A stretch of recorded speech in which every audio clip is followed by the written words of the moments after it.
भगवान शिव के द्वारा माता पार्वती को सुनाई गई हरितालिका तीज की एक पौराणिक कथा, जिसमें हरितालिका का जिक्र होता है। किस प्रकार माता पार्वती ने हरितालिका का व्रत भगवान शिव को पाने के लिए किया था, आइए इस कथा में सुनते हैं। साथ में यह भी जानेंगे कि फुलेरा क्या होता है और हरितालिका तीज में फुलेरा क्यों सजाया जाता है। चलिए इस वीडियो को हम शुरू करते हैं। भगवान शिव ने इस कथा में माता पार्वती को उनका पिछला जन्म याद दिलाया था और यह भी बताया था कि उनकी हरितालिका तीज की पीछे कहानी क्या है। हे गौरा, पिछले जन्म में तुमने मुझे पाने के लिए बहुत छोटी उम्र में कठोर तप और घोर तपस्या की थी।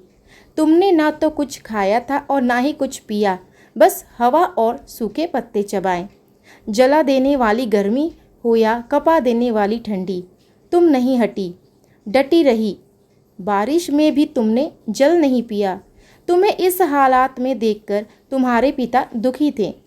उनको दुखी देखकर नारद मुनि आए और कहा कि मैं भगवान विष्णु के भेजने पर यहाँ आया हूँ। वह आपकी कन्या से विवाह करना चाहते हैं। इस बारे में मैं आपकी राय जानना चाहता हूँ। नारद जी की बात सुनकर आपके पिता बोले, अगर भगवान विष्णु यह चाहते हैं तो मुझे कोई आपत्ति नहीं है, परंतु जब आपको इस विवाह के बारे में पता चला तो आप दुखी हो गईं। आपकी एक सहेली ने आपके दुख का कारण पूछा तो उसने कहा कि मैंने सच्चे मन से भगवान शिव का वरण किया है, किंतु मेरे पिता ने मेरा विवाह विष्णु जी के साथ तय कर दिया है। मैं विचित्र धर्म संकट में पड़ गई हूँ। अब मेरे पास प्राण त्यागने के अलावा और कोई रास्ता नहीं है। आपकी सखी बहुत ही समझदार थी। उसने कहा, प्राण छोड़ने का यहाँ कारण ही क्या है। संकट के समय धैर्य से काम लेना चाहिए। भारतीय नारी के जीवन में सार्थकता इसी में है कि जिसे मन से पति रूप में एक बार वर्ण कर लिया, जीवन पर्यंत उसी से निर्वाह करे। मैं तुम्हें घनघोर वन में ले चलती हूँ, जो साधना स्थल भी है और जहाँ तुम्हारे पिता तुम्हें खोज भी नहीं पाएंगे। मुझे पूर्ण विश्वास है कि ईश्वर अवश्य ही तुम्हारी सहायता करेंगे। तुमने ऐसा ही किया। तुम्हारे पिता तुम्हें घर में न पाकर बड़े चिंतित हुए और दुखी हुए। इधर तुम्हारी खोज होती रही, उधर तुम अपनी सहेली के साथ नदी के तट पर एक गुफा में मेरी आराधना में लीन रहने लगी। तुमने रेत के शिवलिंग का निर्माण किया। तुम्हारी इस कठोर तपस्या के प्रभाव से मेरा आसन हिल उठा और मैं शीघ्र ही तुम्हारे पास पहुंचा और तुमसे वर मांगने को कहा।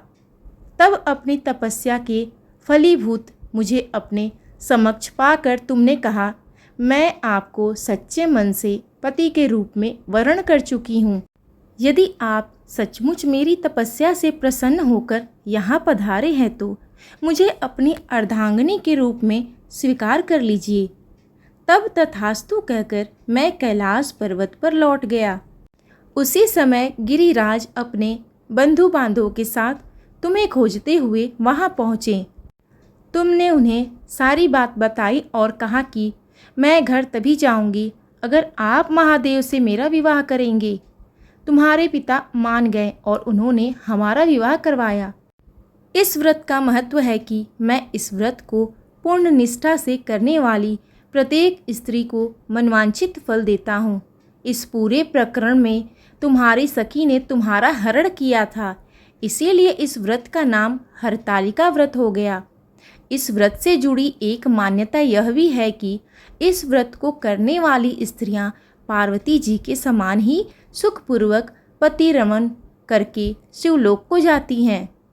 सौभाग्यवती स्त्रियां अपने सुहाग को अखंड बनाए रखने और अवैवाहित युवतियां मनचाहा वर पाने के लिए हरितालिका तीज का व्रत करती हैं।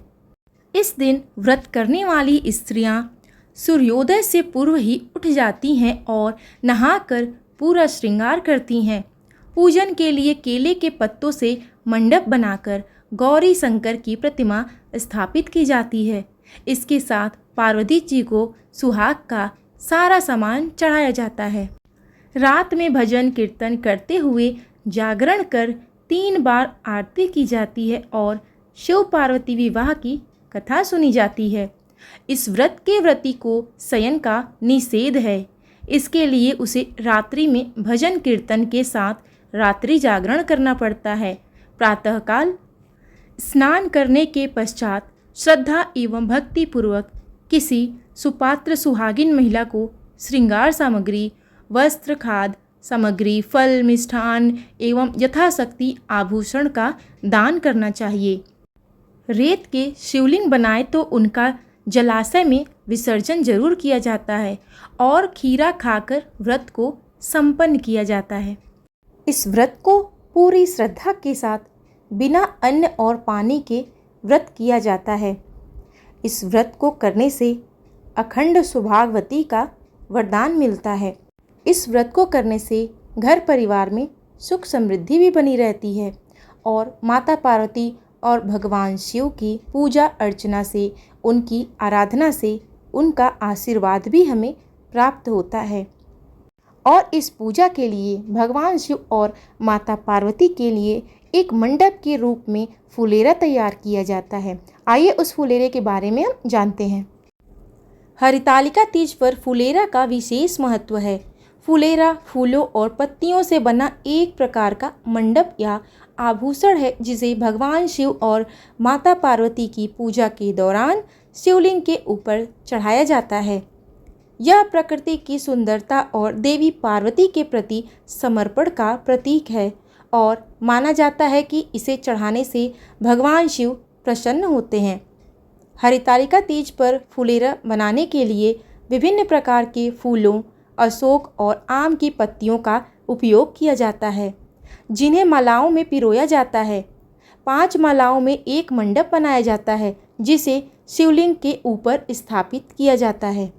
कुछ लोग फुलेरा को सुहाग पिटारी के साथ भी चढ़ाते हैं, जिसमें सुहाग की सामग्री जैसे बिंदी, चूड़ी, सिंदूर आदि होता है। यह भी माना जाता है कि फुलेरा के दर्शन करने से भी शुभ फल प्राप्त होते हैं और जिन महिलाओं को संतान नहीं है वे फुलेरा के दर्शन और प्रार्थना से संतान प्राप्ति का आशीर्वाद पा सकता है। हरितालिका तीज पर फुलेरा और मंडप का विशेष महत्व है और इन्हें पूजा का एक अभिन्न अंग माना जाता है।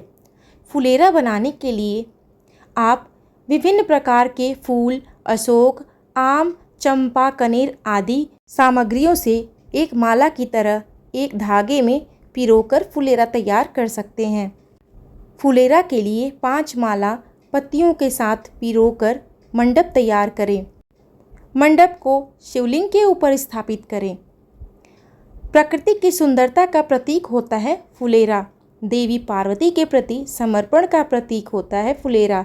भगवान शिव की कृपा प्राप्त करने की साधना होती है। संतान प्राप्ति और अखंड सौभाग्य का आशीर्वाद मिलता है इस फुलेरे से।